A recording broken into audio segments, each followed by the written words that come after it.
So why do humans and other animals need to sleep?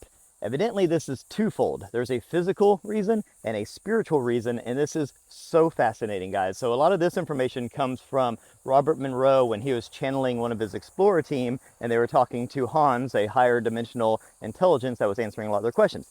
Robert Monroe asked, why do we have to sleep? What's the importance? And this was the answer he got.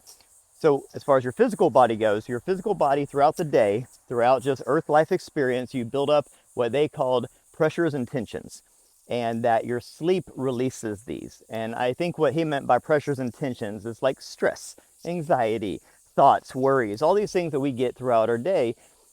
It accumulates just as you move through life, work stuff, family stuff, health stuff, all that accumulates.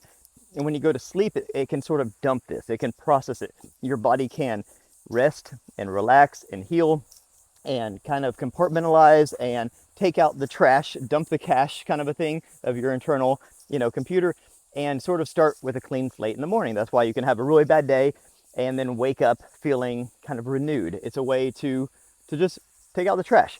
Now that's very important, because if these pressures and tensions were to keep building and you never had this release, bad things could happen. Now let's get to part 2, which is my favorite part, the spiritual part. So he said that the actual main purpose for sleep is that you connect more freely to the other realms. So you have to think about it this way.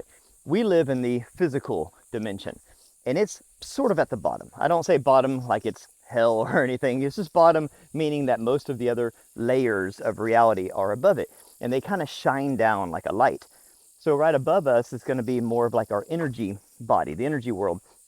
And imagining kind of like a light shining through, like let's say your energy body, and the shadow that it casts is more of our physical plane, if that makes sense. So our physical plane is a reflection, a direct reflection of the energetic, the ethereal, the astral, all the different levels above. It's a shadow of all those. Now, to really tweak things and edit things and work on things, you have to work on those higher levels, because then it's reflected down into the physical. Most of the real work and manifestation that we do down here is actually done up on these higher levels. It's just manifested, it's reflected. The shadow of it comes down here, and that's what we experience.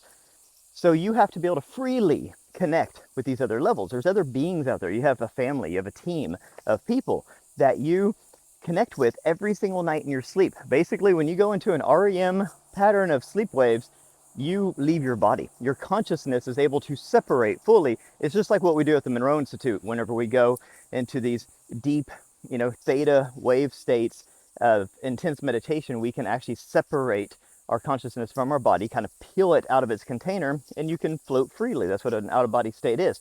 This happens in your sleep, but it only happens basically when you get to that deep third and especially the fourth stage of sleep, because you just have to be in a certain vibration. That's why it's so important to get good quality sleep. Now, the purpose of sleep, the purpose of doing all this, is that throughout your day, most people aren't connected. Most people are not tapped into those higher levels of consciousness and those other planes of existence, and they're not able to communicate with your guides, your higher self, your soul team, and these other helpers that are out there trying to help us. So if you can't communicate with them, if you're shut off from all them, you're missing out on all of this development and all of this healing and all of this communication. So they have a built-in method where you go to sleep, and whether you want to or not, regardless, you're out, you're unconscious. At this point, your consciousness is able to separate and able to go into these other planes and communicate and work with your team. So it's super duper important, and that's built in. So basically everybody that's able to get into a good night's sleep is having this out of body, adventure where you're going to these other places.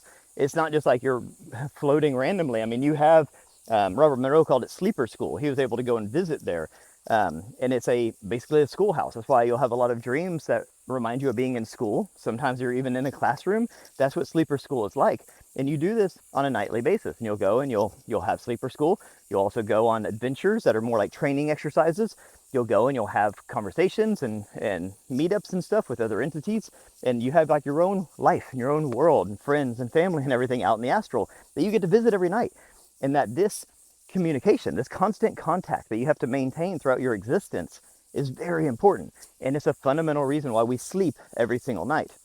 Because if we weren't sleeping and we weren't doing that, then we would just be stuck here in the physical. We'd be completely disconnected from all of existence. We got to realize we're just a very tiny, infinitesimally small part of the whole existence, the whole reality.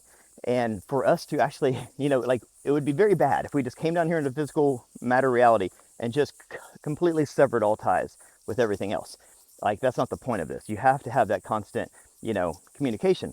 And that's what sleep is. But there's a lot of people that don't get good sleep. And that's something you need to focus on and work on, because for a long time, I did not get good sleep. I was an insomniac. I was an alcoholic. I never got into that really good, high quality, fourth stage REM sleep. And once I started doing that on a nightly basis, I sleep 8 hours every night, sometimes 9. It's like it's a habit, it's a ritual of mine. I have to. Once I started doing that, my whole life changed. I mean, it's crazy. You want to talk about things that spurred my spiritual awakening? I mean, sleep, a good night's sleep is a humongous part of that. And then being able to document your dreams, keeping a dream diary, and being able to integrate messages and visions and knowledge that you get in your dream state into your waking, physical reality state is huge. Because people think we just go to sleep and we just have wild dreams. No, part of that, like the very first half of our sleep, is us compartmentalizing and, dealing with memories and that kind of stuff. The second half of sleep is astral. You're not in your bed. You're not in your body anymore. Your consciousness is going to sleeper school. It's going and having adventures. It's going and learning and communicating with the other realms of existence, the higher levels of consciousness. That's where the magic happens. And that's happening when you get a good night's sleep. And it's incredibly important, especially if you can then integrate that knowledge back into your life when you wake up. That is why humans sleep, according to Hans, the higher dimensional, higher consciousness entity that Robert Monroe channeled and asked that exact question. Why do we sleep? So fascinating, guys. Let me know. What do you guys think about all this? Have a beautiful day.